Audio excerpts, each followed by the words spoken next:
ನಮಸ್ಕಾರ ವಿದ್ಯಾರ್ಥಿ ದೇವರುಗಳೇ. ಇವತ್ತು ನೋಡ್ರಿ ಭಾಳಷ್ಟು ವಿದ್ಯಾರ್ಥಿಗಳು ಕೇಂದ್ರ ಸರ್ಕಾರ ಒಳಗೆ ಒಂದು ಗೌರ್ಮೆಂಟ್ ಜಾಬನ್ನು ಹಿಡಿಬೇಕಂತ ಹೇಳಿ ಭಾಳಷ್ಟು ಜನ ಕನಸು ಕಟ್ಕೊಂಡು ಕೂತಿದ್ದೀರಿ.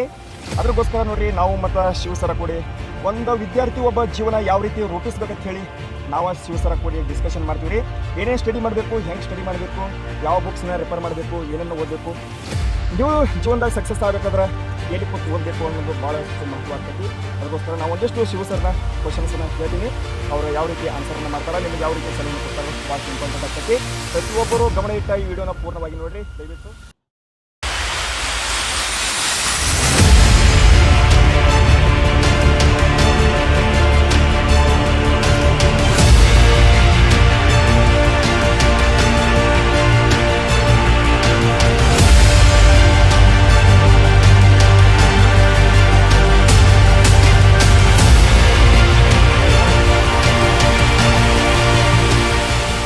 ಸರ್ ನಮಸ್ಕಾರ ರೀ. ನಮಸ್ಕಾರ ಸರ್, ಭಾಳಷ್ಟು ವಿದ್ಯಾರ್ಥಿಗಳು ಅಗ್ನಿವೀರ ಆಗಬೇಕು ಸರ್, ಒಂದು ಕೇಂದ್ರ ಸರ್ಕಾರ ಒಳಗೆ ಒಂದು ಗೌರ್ಮೆಂಟ್ ಜಾಬ್ ಪಡ್ಕೊಂಡ್ರೆ ಸಾಕ್ರಿ ಸರ್ ಅಂತ ಹೇಳಿ ಭಾಳಷ್ಟು ಹುಡುಗರು ಕ್ವಶನ್ ಐತ್ರಿ ಸರ್. ಯಾವ ರೀತಿ ಸರ್ ಅವ್ರು ಸ್ಟಡಿ ಮಾಡಬೇಕು ಅನ್ನೋದು ಸರ್ ತಿಳಿಸಿ. ಈಗ ನೋಡ್ರಿ, ಕೇಂದ್ರ ಸರ್ಕಾರದ ನೌಕರಿ ಅವ್ರು ಮಾಡ್ಕೋಬೇಕಂದ್ರೆ ಸರ್ ಲಿಮಿಟೆಡ್ ರಿಸೋರ್ಸನ್ನು ತೊಗೋಬೇಕ್ರಿ ಅವರು. ಈಗ 4 ಸಬ್ಜೆಕ್ಟ್ ಭಾಳ ಮುಖ್ಯ ಆಗ್ತಾವ್ರಿ. ಯಾವುದೇ ಕೇಂದ್ರ ಸರ್ಕಾರದ ಎಕ್ಸಾಮ್ ಯಾವ್ದು ಬೇಕಾದ್ರೆ ಬರಲಿರಿ ಅವ್ರು 100-110 ಡಿಪಾರ್ಟ್ಮೆಂಟ್ ಎಕ್ಸಾಮಿನೇಷನ್ಸ್ ಒಟ್ಟು 4 ಸಬ್ಜೆಕ್ಟ್ದಾಗ ನಡೀತಾವೆ. ಒಂದು ಮ್ಯಾಥ್ಸು, ಒಂದು ರೀಸನಿಂಗು, ಒಂದು ಜಿ ಕೆ ರೀ, ಇನ್ನೊಂದು ಹಿಂದಿ ಗ್ರಾಮರ್ ಬಿಟ್ಟರೆ ಇಂಗ್ಲೀಷ್ ಗ್ರಾಮರ್. ಅದಕ್ಕೆ ಅವ್ರು ಏನು ಮಾಡಬೇಕು, ಲಿಮಿಟೆಡ್ ರಿಸೋರ್ಸನ್ನು ತೊಗೊಂಡು ಸ್ಟಡಿ ಮಾಡ್ಕೋತಾ ಕೊಡಬೇಕಾಗ್ತದೆ. ಒಂದು ಸಲ ಸಿಲೆಬಸ್ ಮುಗಿಸ್ಕೋಬೇಕ್ರಿ, ಆನಂತರ ಒಂದು ಸಲ ಅಥವಾ 2 ಸಲ 3 ಸಲ ರಿವಿಷನ್ ಮಾಡ್ಕೋಬೇಕ್ರಿ. ಅದಾದ ನಂತರ ಮಾಕ್ ಟೆಸ್ಟ್ಗಳು ಕೊಟ್ಕೋತಾ ಹೋಗ್ಬೇಕ್ರಿ. ಇಲ್ಲಿ ಎದ್ರ ಕೆಲಸ ಜಾಸ್ತಿ ಐತೆ ಅಂದ್ರೆ ಸೆಲೆಕ್ಷನ್ ಆಗ್ಬೇಕಾದ್ರೆ ಸಿಲೆಬಸ್ ಮುಗಿಸ್ಕೊಂಡು ನಾ ಅಂಥ ಕೋಚಿಂಗ್ ಹೋಗಿ ಇಂಥ ಕೋಚಿಂಗ್ ಹೋಗಿ ನೋಡಿ, coaching is not important, your preparation is very important. ಅದಕ್ಕಾಗಿ ಹೇಳಕತ್ತೀನಿ ನಿಮ್ಗೆ, ಇವತ್ತು ನೋಡಿರಿ ನಮ್ಮ ಕೋಚಿಂಗ್ ಕ್ಲಾಸ್ ಬಂದಂಥ ವಿದ್ಯಾರ್ಥಿಗಳು 2 ತಿಂಗಳದಾಗ ಹೋಲ್ ಸಿಲೆಬಸ್ ಮುಗಿಸ್ಕೋತಾರೆ, ರಿವಿಷನ್ ಮಾಡ್ಕೋತಾರೆ, ಮಾಕ್ ಟೆಸ್ಟ್ಗಳನ್ನ ಬರೀತಾರೆ, ಸ್ಕೋರ್ಗಳು ಹೆಚ್ಚು ಮಾಡ್ಕೊಳಕ್ಕೆ ಏನೇನು ಸ್ಟ್ರಾಟಜಿ ಬೇಕಾವತ್ತನ್ನೆಲ್ಲ ಪಾಲನೆ ಮಾಡ್ಕೋತಾರೆ ಗುರುಜಿ. ಹಂಗೆ ಮಾಡ್ಕೋದ್ರಿಂದ ರೀ ಅವ್ರು ಶಾರ್ಟ್ ಟೈಮ್ದಾಗ ಒಂದು ಗೌರ್ಮೆಂಟ್ ನೌಕರಿ ಮಾಡ್ಕೊಂಡು ಹೋಗ್ತಾರೆ ರೀ. ನೋಡಿರಿ, 3 ವರ್ಷದಾಗ 650 ಮಂದಿ ಗೌರ್ಮೆಂಟ್ ನೌಕರಿ ಇದೇನು ರೀ ಆಫ್ಲೈನ್ದಾಗ ರೀ.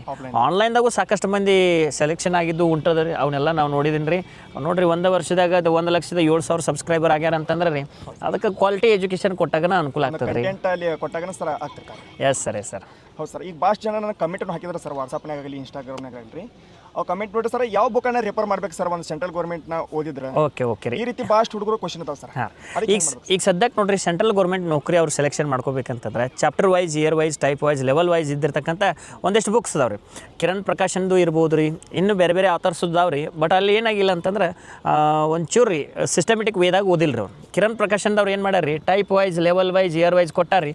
ಬಟ್ ಅವ್ರು ಒಂದು ಏನು ಮಿಸ್ಟೇಕ್ ಮಾಡ್ಯಾರ ಅಂತಂದ್ರೆ ರೀ, ಅದನ್ನ ಶಾರ್ಟ್ಕಟ್ ವೇದಾಗ ಬಿಡಿಸಿಲ್ಲ ರೀ ಅವ್ರು. ಯಾಕಂದ್ರೆ ಎಕ್ಸಾಮಿನೇಷನ್ ಭಾಳ ಟೈಮ್ ಕಡಿಮೆ ಇರೋದ್ರಿಂದ 30 ಸೆಕೆಂಡ್ದಾಗ ಒಂದು ಪ್ರಾಬ್ಲಮನ್ನು ಸಾಲ್ವ್ ಮಾಡ್ಬೇಕಾಗ್ತದೆ ರೀ ಅವರು. ಅದಕ್ಕೆ ಕ್ವಶನ್ಸ್ ಅಲ್ಲಿಯೂ ತೊಗೊಳೋದ್ರಿ, ಪ್ರಾಕ್ಟೀಸ್ ಮಾತ್ರ 30 ಸೆಕೆಂಡ್ ಒಳಗನ ಆ ಪ್ರಾಬ್ಲಮ್ಗೆ ಸಾಲ್ಯೂಷನ್ ತರುವಂಥದ್ದನ್ನು ಅವರು ಪ್ರಾಕ್ಟೀಸ್ ಮಾಡ್ಬೇಕು ರೀ. ಕಿರಣ್ ಪ್ರಕಾಶನ್ ಎನಫ್ ರೀ ಎಲ್ಲ ಬುಕ್ಗಳು ರೀ. ಮುಂದೆ ಜಿ ಕೆ ಏನೈತೆ ರೀ, ಲುಸೆಂಟ್ ಜಿ ಕೆ ರೆಫರೆನ್ಸ್ ಮಾಡ್ತಾರೆ. Lucent G K is a best for English medium ಸ್ಟೂಡೆಂಟ್ಸ್ಗೆ. ಕನ್ನಡ ಮೀಡಿಯಮ್ಗೆ ಯಾವ್ದು ಬುಕ್ ಬೆಸ್ಟ್ ಅಂತ ಹೇಳ್ತಾರೆ. ಕನ್ನಡ ಮೀಡಿಯಮ್ದಾಗ ಅಶ್ವಮೇಧ ಅಂತೇಳಿ ಒಂದು ಬುಕ್ ಇದೆ ಸರ್, ಜಿ ಕೆ ಸೆಕ್ಷನ್ಗೆ. It's a very best book ರೀ. ಅದಕ್ಕೆ ಅದನ್ನು ರೆಫರ್ ಮಾಡಿದ್ರು no problem sir. Okay sir. ಈಗ ಒಟ್ಟು ಫೈನಲಿ ಆಗಿ ನಮ್ಮ ಹುಡುಗರು ಸರ್, ಈಗ ಹೆಂಗಂದ್ರೆ ಕಡಿಮೆ ಅವಧಿ ಒಳಗೆ ಸರ್ ಯಾವ ರೀತಿ ಸೆಲೆಕ್ಷನ್ ಆಗ್ಬೇಕು ಸರ್? ಲಾಂಗ್ ಆಗಿ ಓದುವಂಥ ಪೇಷನ್ಸ್ ಯಾವ ವಿದ್ಯಾರ್ಥಿಗಳಿಗೂ ಇಲ್ಲ ಸರ್. Yes sir. ಅರ್ಜಿ ಪಿಕ್ಚರ್ ಟೈಪ್ ಬಂದಾರ ಸರ್, 3 ತಾಸಿನಾಗ ನಾವು ಸಾಧನೆ ಮಾಡಿ ನಿಂದಿರ್ಬೇಕು. ಆ ಪಿಕ್ಚರ್ ನೋಡ್ಕೊಂಡು ಬೆಳೆದಂಥ ವಿದ್ಯಾರ್ಥಿಗಳು ಈಗ ಭಾಳಷ್ಟು ಜನ ಅದಾರೆ. ಹಾಂ ಸರ್. ಅತಿ ಕಡಿಮೆ ಅವಧಿ ಒಳಗೆ ಯಾವ ರೀತಿ ಸಕ್ಸಸ್ ಆಗ್ಬೇಕು ಸರ್? Yes sir, S. ಅತಿ ಕಡಿಮೆ ಅವಧಿ ಒಳಗೆ ಅವ್ರು ಸಕ್ಸಸ್ ಆಗ್ಬೇಕಂತಂದ್ರೆ ಮೊದಲನೇದಾಗಿ ಅವ್ರು ಫೋನ್ ಬಿಡ್ಬೇಕು ಸರ್. ಅವರು ಫೋನ್ ಹಿಡಿದ್ರಂದ್ರೆ ಹಾಳಾಗಿ ಹೋಗ್ತಾರೆ ರೀ ಅವರು. ಅಲ್ಲೇ ಅವರು ಭಾಳಷ್ಟು ಟೈಮ್ ವೇಸ್ಟ್ ಮಾಡ್ತಾರೆ. ಒಂದೇದು ರೀ, ಫೋನ್ ಬಿಡ್ಬೇಕು ರೀ. ಎರಡನೇದು ಏನಂತಂದ್ರೆ ರೀ, ಒಳ್ಳೆ ಒಂದಿಟ್ಟು ಗೈಡೆನ್ಸ್ ಕೊಡುವಂತಹ ಟೀಚರ್ಸನ್ನ ಆಯ್ಕೆ ಮಾಡ್ಕೋಬೇಕು ರೀ.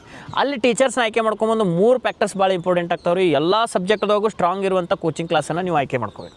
ಒಂದೇ ಸಬ್ಜೆಕ್ಟ್ ಸ್ಟ್ರಾಂಗ್, 2 ಸಬ್ಜೆಕ್ಟ್ ಸ್ಟ್ರಾಂಗ್ದಿಂದ ಉಳು ಸಬ್ಜೆಕ್ಟ್ದಾಗ ಸ್ಕೋರ್ ಕಡಿಮೆ ಮಾಡ್ರಿ ಅಂದ್ರೆ ಅವ್ರು ಫೇಲ್ ಆಗ್ತಾರೆ. ಅದಕ್ಕೆ ಎಲ್ಲ ಸಬ್ಜೆಕ್ಟ್ದಾಗೂ ಸ್ಟ್ರಾಂಗ್ ಇರುವಂಥ ಕೋಚಿಂಗ್ ಕ್ಲಾಸ್ ಆಯ್ಕೆ ಮಾಡ್ಕೊಂಡು ತರಬೇತಿ ತೊಗೊಂಡ್ರಂತಂದ್ರೆ, ಅಲ್ಲ ರೀ ಹೋದ ವರ್ಷ ಇಲ್ಲೇ ಊರಾಗ ಅಡ್ಡಾಡ್ತಿದ್ದ, ಈ ವರ್ಷ ನೌಕರಿ ಮಾಡ್ಕೊಂಡ ಅನ್ನುವಂಥ ಎಷ್ಟೋ ನಾವು ವಿದ್ಯಾರ್ಥಿಗಳು ನೋಡಿದೀವಿ ರೀ. ಹಾಗಾಗಿ ಕಡಿಮೆ ಅವಧಿಯೊಳಗೆ ಅವ್ರು ನೌಕರಿ ಮಾಡ್ಕೋಬೇಕಂತಂದ್ರೆ ಗ್ಲೋಬಲ್ ಎಜುಕೇಷನ್ ಬನಟಿ ಪರ್ಫೆಕ್ಟ್ ರೀ. ಯಾಕಂತಂದ್ರೆ ಅವ್ರಿಗೆ ಸ್ಟಡಿ ಮೆಟೀರಿಯಲ್ಸ್ ಬತ್ತು, ಅವ್ರದ್ದು ಪ್ರಿಪ್ರೇಷನ್ ಬತ್ತು, ಅವ್ರನ್ನ ಯಾವ ಹಂತದೊಳಗದಾರು ಮತ್ತು ಇನ್ನೂ ಯಾವ ಹಂತಕ್ಕೆ ಕರ್ಕೊಂಡು ಹೋಗ್ಬೇಕು ಸೆಲೆಕ್ಷನ್ ಆಗ್ಬೇಕಾರೆ. ಈ ರೀತಿ ಎಲ್ಲ ಗೈಡೆನ್ಸ್ ಮಾಡಿ 3-3.5 ವರ್ಷದಾಗ 650 ಮಂದಿ ಗೌರ್ಮೆಂಟ್ ನೌಕರಿ ಕೊಟ್ಟಿದ್ರಿ ಸರ್.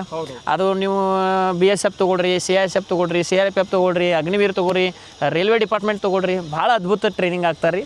ಅದಕ್ಕೆ ಹೊಸ ಬ್ಯಾಚ್ಗಳು ಅವಾಗವಾಗ ಗ್ಲೋಬಲ್ ಎಜುಕೇಷನ್ ಬನಟ್ಯಾಗ ಸ್ಟಾರ್ಟ್ ಆಗ್ತಿರ್ತಾವೆ ಅಂತ ಹೇಳ್ರಿ ಸರ್. ಅವ್ರಿಗೆ ಅವರ ಪ್ರಿಪ್ರೇಷನ್ನ ಮಾಡಕ್ಕೊಳ್ರಿ. Okay sir. ನೋಡ್ರಿ ಎಲ್ಲ ಸ್ನೇಹಿತರೆ, ಇಷ್ಟೊತ್ತೆಲ್ಲ ಸರ್ ಮಾತಾಡಿದ್ರು. ಅವು ಸೂಚನೆಗಳು ಭಾಳಷ್ಟು ಇಂಪಾರ್ಟೆಂಟ್ ಆಗ್ತಾವೆ ನಿಮ್ಮ ಲೈಫ್ದಾಗ. ಇವು ಅಷ್ಟು ನೀವು ಅಂಶಗಳನ್ನು ನಿಮ್ಮ ಲೈಫ್ದಾಗ ಬಳಸ್ಕೊಂಡ್ರಿಪ್ಪ ಅಂತಂದ್ರೆ 100% ಹೇಳ್ತೇನೆ ರೀ. ಒಂದು 2 ರಿಂದ 3 ತಿಂಗಳೊಳಗೆ ಒಂದು ಗೌರ್ಮೆಂಟ್ ಜಾಬ್ನ ಹಿಡ್ಕೊಂಡು ಹೋಗೋದ್ರೊಳಗೆ 2 ಮಾತಿಲ್ಲ ರೀ. ಆದಷ್ಟು ಬೇಗನೆ ಬಂದು ಯಾರ್ಯಾರೆಲ್ಲ ಒಂದು ಸೆಂಟ್ರಲ್ ಗೌರ್ಮೆಂಟ್ ಜಾಬ್ನ ಪಡ್ಕೋಬೇಕನ್ನತ್ತಾರೆ ಆದಷ್ಟು ಬೇಗನೆ ಬಂದು ಗ್ಲೋಬಲ್ ಎಜುಕೇಷನ್ ಬನಾಟಿಗೆ ಭೇಟಿಯಾಗ್ರಿ. ಇಲ್ಲಿ ಒಂದು ಕ್ಯಾಂಪಸ್ನ ಸುತ್ತಿ ನೋಡ್ರಿ. ನಮ್ಮನ್ನು ಕೇಳಬೇಡ್ರಿ, ಇಲ್ಲಿ ಕಲಿತಿರುವಂಥ ವಿದ್ಯಾರ್ಥಿಗಳನ್ನ ಕೇಳ್ರಿ, ಅವ್ರನ್ನೊಂದು ಇನ್ಫಾರ್ಮೇಷನ್ ಕೇಳ್ರಿ. ಅವ್ರ ಬಾಯಿಂದ ಇಲ್ಲಿ ಯಾವ ರೀತಿ ವಾತಾವರಣ ಐತಿ, ಯಾವ ರೀತಿ ಒಂದು ಸ್ಟಡಿ ಮಾಡಿಸ್ತಾರೆ, ಯಾವ ರೀತಿ ಟೀಚಿಂಗ್ ಐತಿ, ಅವ್ರ ಕೇಳಿ ನಮ್ಮಲ್ಲಿ ಆಫೀಸ್ ಬಂದು ಅಡ್ಮಿಷನ್ ಮಾಡಿಸ್ರಿ ಅಂತ ಹೇಳ್ತೀನಿ. ಇಷ್ಟು ಹೇಳಿ ಮಾತುಗಳನ್ನ ಮುಗಿಸ್ತೀನಿ ಸರ್. ನಮಸ್ಕಾರ ರೀ. ಜೈ Hind. Thank you sir. Thank you future officers. ನಮಸ್ಕಾರ.